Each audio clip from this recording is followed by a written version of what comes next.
So we're talking a lot about what we're currently doing, social distancing and all that. But, China is a bit in the future here, as they have been for a long time. But they've kind of, turned the corner on this.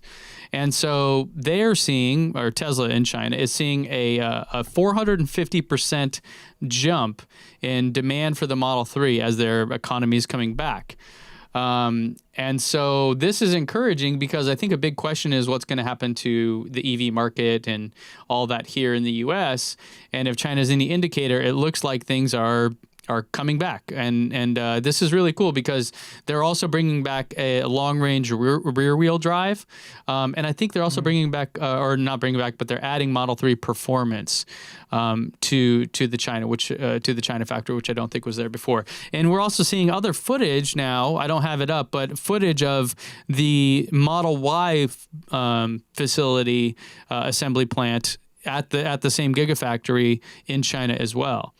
So, China is what, 3 months ahead of the U.S., I would say, in this whole pandemic thing. Maybe less. I don't know. But it seems like they're rebounding really, really strongly. And so if that's any sign of hope for us here, there it is. Maybe that'll give you guys something nice to think about. Well, anecdotally, I've seen some things saying that like EVs are for some reason being looked at more right now during the quarantine, or like people are, I don't know what it is. I don't know what mechanism it is that's making people consider EVs right now, but maybe it's the clean air. Maybe it's the fact that, maybe I won't need to drive as much, or they realize their driving habits and they start thinking about certain things more. And I don't know. I saw like 2 or 3 articles, but maybe it's just like my own bubble of people being like, maybe EVs will be great. I don't know. No, I was curious about that because, oil is so cheap right now. Like gas, I haven't seen it this cheap in 20 years maybe. Wow. So I actually thought, I was expecting it to go the other way, that people would be like, oh, gas is cheap, I don't need no EV.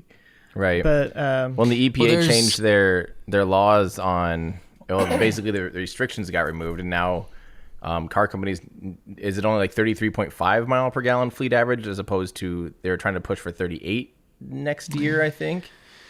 I don't know what the details of it are. Yeah, I did see that those got removed. In other markets too, like China specifically, there are regulatory things happening that are going to force, let's say, I'll just say EV adoption, but they mean kind of zero emission cars. Same with Europe. So it's kind of unless they were to go back and change all that regulation, which I can't see China changing their mind on something like that. Europe, probably not either. So the U.S. is the wild card, where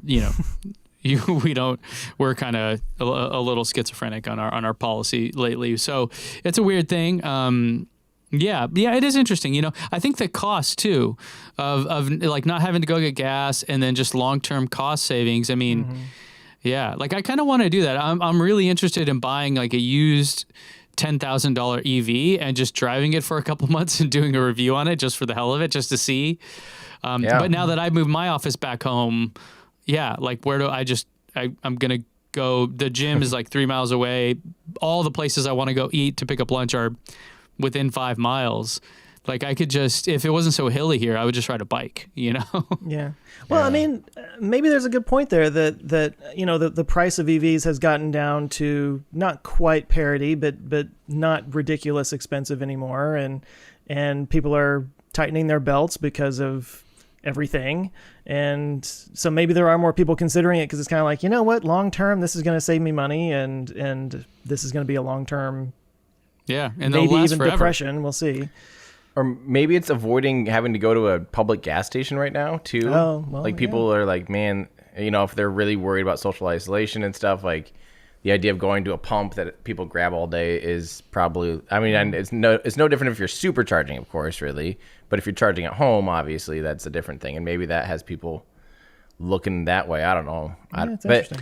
But Ben, I'd be really interested if you did like an i3 versus a Bolt, like the cheapest Bolt versus the cheapest i3 you could buy, because I still think those two cars are pretty cool. Oh, how could you? The i3. I love the i3. Little Stormtrooper helmet. I love it. Oh, God. Well, okay, so a friend of mine, Shelby Church, did a video review on an i3. They rented it, I think, for a week. And she does great work. So if you want to see that, I would recommend checking that out. I want to see you do I it. would have to swallow a lot of pride to drive an i3. But you got to do it for the views.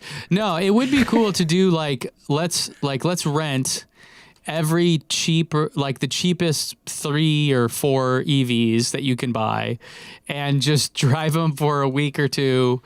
Although, see, I'm not driving. That's a problem. I'd have to literally just go, So it's kind of hard to test, I guess I would say. This one sits in my driveway better than that one. I know, yeah.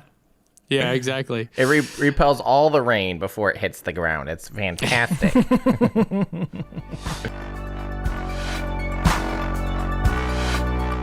Hey, thanks for checking us out, guys. I hope you enjoyed this clip from our podcast. We do a weekly show here on YouTube, so make sure to subscribe to Our Ludicrous Future, where we discuss all the things that are going to make our future totally ludicrous.